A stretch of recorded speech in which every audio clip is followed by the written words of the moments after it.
கர்த்தர் நல்லவர், அவர் கிருபை என்றும் உள்ளது. ஆண்டவராகிய இயேசு கிறிஸ்துவின் நாமத்தினால் உங்கள் ஒவ்வொருவருக்கும் அன்பின் வாழ்த்துக்கள்.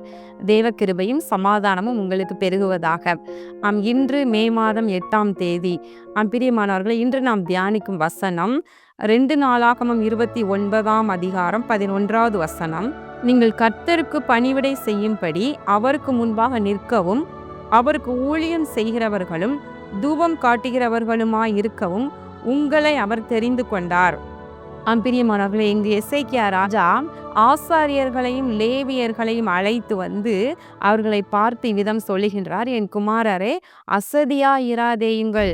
நீங்க யாருன்னு புரிஞ்சுக்கங்க. முதல்ல நீங்க கர்த்தருடைய சமூகத்துல நீங்க பணிவிடை செய்வதற்காக நீங்க நிற்கவும், அவருக்கு ஊழியம் செய்யவும், தூபம் காட்டுகிறவர்களாய் இருக்கவும் கர்த்தர் உங்களை தெரிந்து கொண்டார் என்று சொல்லுகின்றார்.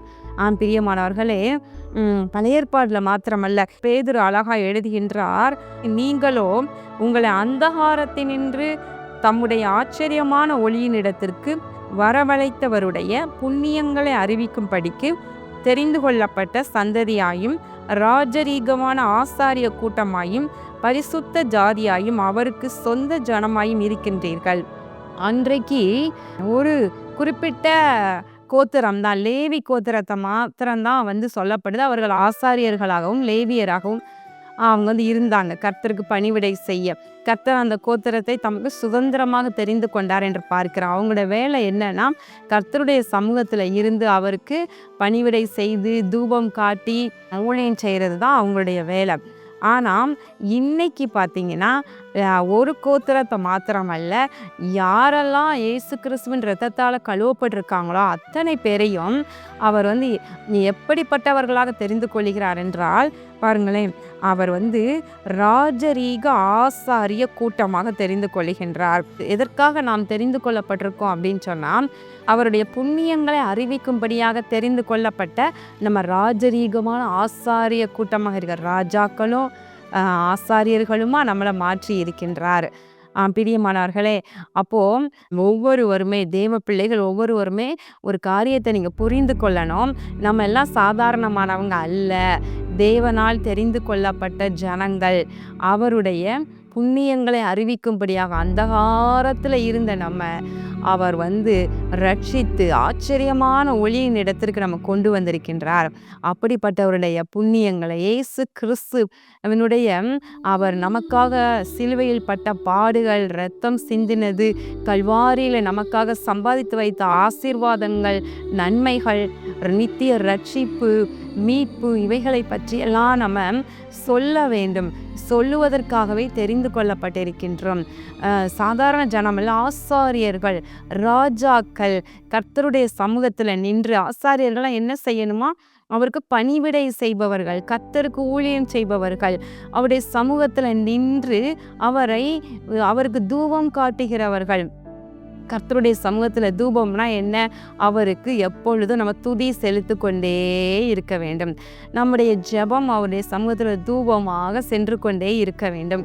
இதற்காகத்தான் நம்மை தெரிந்து கொண்டிருக்கின்றார். துதிப்பதற்காகவும் ஜெப விண்ணப்பங்களை தூபமாக ஏறெடுக்கவும் தேவ சமூகத்தில் நம்ம நிற்கவும் நம்மை தெரிந்து கொண்டிருக்கின்றார். இன்றைக்கு இந்த நோக்கத்தை தவற விட்டு ரட்சிக்கப்பட்ட தேவ ஜனம் வேறு எதையோ தேடி அலைந்து கொண்டிருக்கின்றது. முதல்ல நோக்கம் நம்ம எல்லாருக்குமே, தேவ பிள்ளைகள் எல்லாருக்குமே முதல்ல நம்ம செய்ய வேண்டியது என்னன்னா, தேவ சமூகத்தில் நிற்கவும், அவருக்கு பணிவிடை செய்யவும், அவருக்கு தூபம் ஏறெடுக்கவும் நம்ம மறக்கக்கூடாது. துதி பலிகளை செலுத்தி, நன்றி பலிகளை செலுத்தி அவர் ஆராதனை செய்ய நம்ம அனுதினமும் மறக்கக்கூடாது. அதற்கு பின்பு அவருடைய புண்ணியங்களை அறிவிக்க வேண்டும். கர்த்தர் செய்த நன்மைகள், அவருடைய ரட்சிப்பு, இவைகளையெல்லாம் அவர் எப்படி இரக்கமுள்ளவர், எப்படி அன்புள்ளவர், அவர் எப்படி நமக்கு பரலோகத்தில் நமக்கு எப்படி நித்திய நன்மைகளை வைத்திருக்கிறார், இந்த புண்ணியங்களை எல்லாம் நம்ம மற்றவர்களுக்கு அறிவிக்க வேண்டும். நம்முடைய வாழ்க்கையில் சாட்சியின் மூலமாக நம்முடைய வாழ்க்கையே சாட்சியாக பார்க்கும் பொழுது ஆண்டவரை பற்றி அறிந்து கொள்பவர்களாக மக்கள் மாற வேண்டும். இப்படி நம்ம மற்றவர்களுக்கு அவரை பற்றி சொல்லி அறிவிக்கின்ற அந்த அந்த பணியையும் நாம் செய்ய வேண்டும்.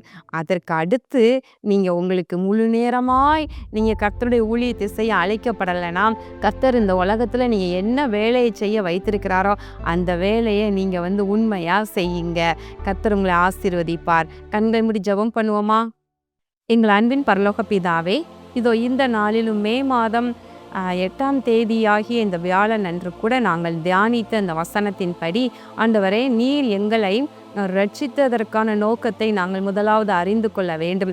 உடைய சமூகத்திலே தரித்து நின்று உம்மை துதிப்பாட, உமக்கு பணிவிடை செய்ய, உடைய புண்ணியங்களை அறிவிக்க ஆண்டவரே, இப்படிப்பட்ட கிருபைகளை எல்லாம் உம்முடைய தேவ ஜனத்திற்கு கொடுப்பீராக. அவர்கள் தாங்கள் சாதாரணமானவர்கள் அல்ல, பரிசுத்த ஜனம், கர்த்தருடைய ஜாதி, ராஜரீகமான ஆசாரிய கூட்டமாக ஒவ்வொருவரும் இருக்கிறோம் என்பதனை புரிந்து கொள்ள வேண்டும். கர்த்தாவே, ஆண்டவரே, ஒவ்வொருவருக்கும் அப்படிப்பட்ட கிருபையை தந்து அழகாய் வழி நடத்துங்க. இரட்சகராகிய இயேசு கிறிஸ்துவின் நாமத்தினாலே இந்த ஜெபத்தை ஏறெடுக்கின்றேன் நல்ல பிதாவே, ஆமேன். கர்த்தர் உங்களை ஆசீர்வதிப்பாராக. ஆமேன்.